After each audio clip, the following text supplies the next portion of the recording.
বেশ কিছু জনকে লক্ষ্য করছি, যেমন আমরা অবশ্যই দাগিয়ে দেওয়া হচ্ছে, ভিডিও করে বলা হচ্ছে যে এদেরকে দেখে নেওয়া হবে, ছবি দিয়ে আমাদের নষ্ট মেয়ে প্রচার করে দেওয়া হবে। আমাদের তাতে কিছু যায় আসে না, আমরা নষ্টই।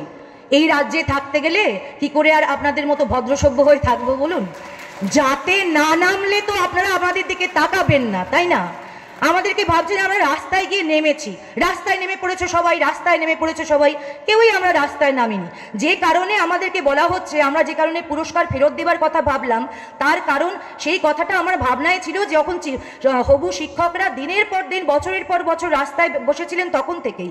কিন্তু সেই আগুনে ঘি ঢেলে দিলেন ওই কাঞ্চন মল্লিক মানুষটি, যিনি তাদের দলের শাসকের গোষ্ঠীর নজরে সুনজরে আসার জন্য নিজে যাতে নেমে গেলেন এবং আমাদেরকে রাস্তায় পুরস্কার ফেরত দিতে বললেন। এমন কিছু গুরুত্বপূর্ণ নয় ওই পুরস্কার।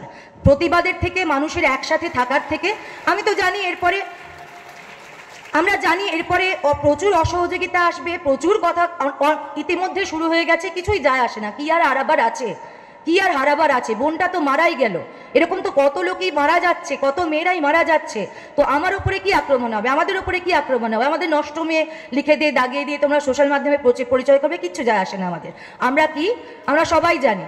আমরা যদি এই ভয়টা কাটিয়ে উঠতে না পারি, আমাদের কি কি ভয় দেখানো হয় আমাদের। যেহেতু আমি থিয়েটারের মানুষ, আপনাদের সাথে মিলিয়ে নিন কীরকমভাবে আমাদের মিলটা।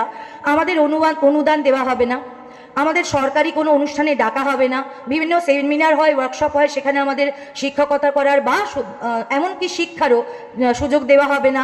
অনেক সরকারি কার্যকলাপ প্রকল্প যেগুলো চলে সেখানে আমাদের নাট্যকর্মী আমাকে বা আমাদের মতো কয়েকজনকে ডাকা হবে না। তো হয়নি তো এতদিন, তো তাও তো খেতে পাচ্ছি, তাও তো থিয়েটার করেই খাই। একটা ঝোলা আছে, সেটা নিয়ে বেরিয়ে পড়ি, মানুষ লোকে টাকা দেয়, তাই দিয়ে আমাদের সংসার চলে যায়। তো কিসের ভয় আমাদের? তারপরে আর ভয় দেখাবেন না। একটাই ভয়,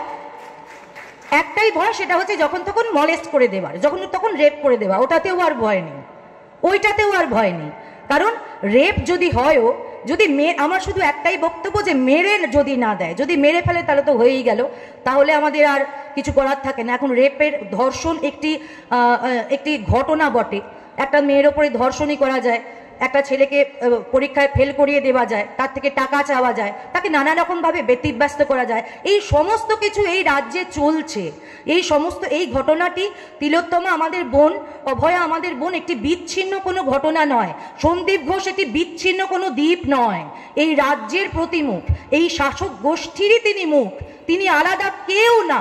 আপনি যদি এই আরজিকর থেকে বেরিয়ে দেখেন, সবাই আমরা খারাপ আছি, প্রত্যেকে আমরা খারাপ আছি, কেউ কোনো সেক্টরে আমরা ভালো নেই।